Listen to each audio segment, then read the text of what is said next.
Hey everybody, Economic Ninja here. I hope you're doing well. I want to talk about the food supply and what I believe is a trend with the government, what they are planning on doing with our food supply.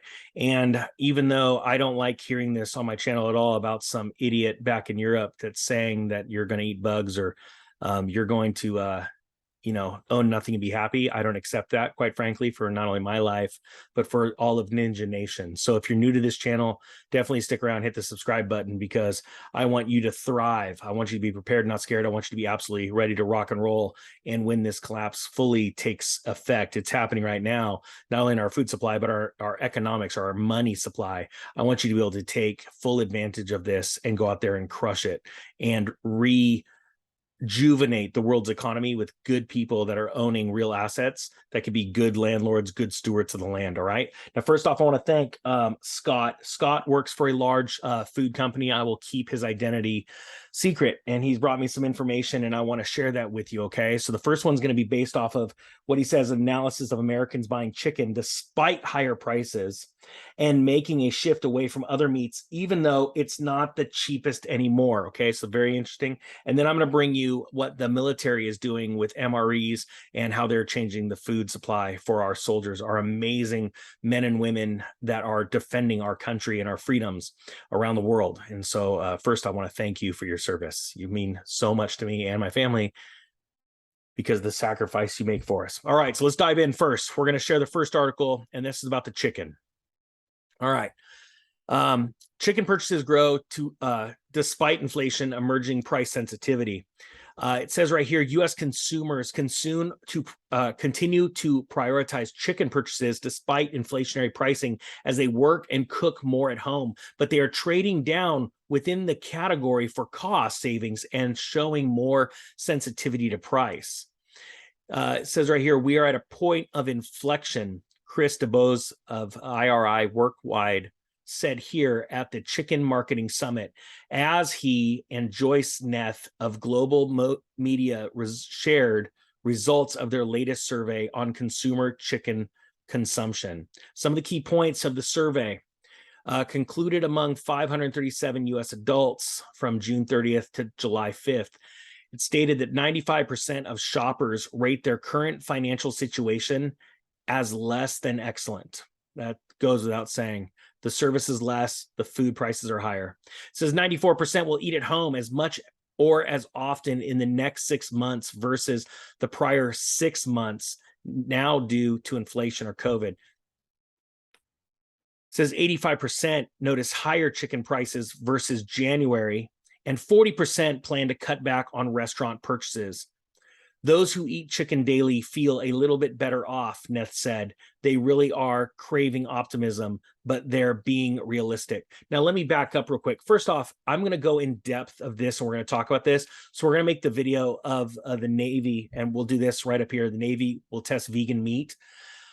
We're going to do that in a second video because I want to take some time with this on both topics. I think they're very, very valuable. Okay, so if you're not a subscriber, hit the subscribe button, and we'll do that video second. All right. 40% plan to cut back on restaurant purchases. Think about how many people that are not going to restaurants are about to decimate the restaurant industry unaware, because there is so fewer people going to eat out now. That's even more jobs that are going to be lost because restaurants are going to be closing their doors, right? Especially restaurants that can't compete with other restaurants that buy in such bulk because they're having to raise their prices. They're having slower, longer wait times to go in and get your table because it's getting too difficult to find quality employment. Okay, so think about those ripple effects in the economy, right? Not just the food supply, but the economy by and large. All right, so that's really big. Now, right here, the 85% notice higher chicken prices versus January. So currently, that is a very good point, and you might gloss over that, but it's a very important thing.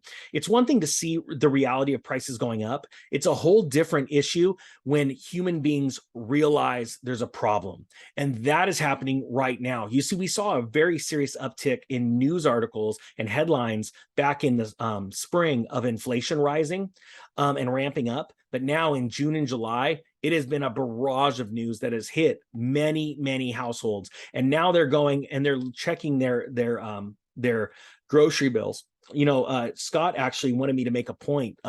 He goes, have people look at their natural gas bills or utility bills. They are going up exponentially. And I think a lot of people aren't paying attention to the reality, right, of how big these prices are going up. And what he said, he goes, what's important is now you have to plan for winter. Because if you thought your natural gas prices or your propane prices were high now, get ready for the winter rush when people go to fill up their tanks or they're going to turn on their heating units. That is going to get gnarly. By and large, natural gas prices tend to go up even more, propane, during the winter months, during colder months than in hotter times. So if you're seeing massive inflation now, you better start to prepare now for your budget for your heating, like start saving money. So Scott, that's a great point. All right. Now back to the chicken. It's very important when people start to notice right here where it says 85% noticed higher chicken prices versus in January. It's because more people are waking up, which means more people are going to run to their store to stock up. And if you guys need emergency food or anything like that, I'll put a link below to a company that sells emergency food, the kind of stuff that you can stack in your closet and store away. It stores in these 5-gallon buckets or whatever, and very well put together packages for not only emergencies, but now you have to think not only just environmental emergencies like tornadoes and earthquakes, things like that, or a food supply shortage, but it's the cost of food, inflation. You want to lock those prices in, and it's nice to be able to know you've got food that lasts 10 or 20 years, right? So that's pretty crazy. So now it says here, with healthy choices, versatility, and value as the top drivers for chicken purchases, 87% of consumers say they are buying more or the same amount of fresh chicken now compared to 6 months ago. 99% said they ate meals with fresh chicken more than once per month, up from 96% last year. And 88% say they do so more than once per week. That is massive. That is going to continue to put upward pricing pressure on fresh chicken. All right. And also frozen chicken, non-frozen chicken, prepackaged chicken like that, because there's so much more demand. So it would behoove you in the near term, and especially remember, we still have the chicken flu rolling around. It is important, the bird flu, to go and stock up if you can get a deal. There hasn't been that mad rush. And I think that by September, you are going to see much higher chicken prices in the future. So it sounds funny. I look at going to Costco and I buy the canned chicken. That stuff lasts years. And it's just a great, healthy protein that gives you energy. It's a light protein. And it's important to have those good proteins in your diet. Now it says, meanwhile, they plan to buy more chicken, 37% than beef, 15%. They plan to buy more chicken, which 37%, than beef at 15%, or pork at 14%. DuBose noticed, though, that consumers are now showing more price sensitivity, an IRI measure of changes in volume as prices go up and down to branded chicken.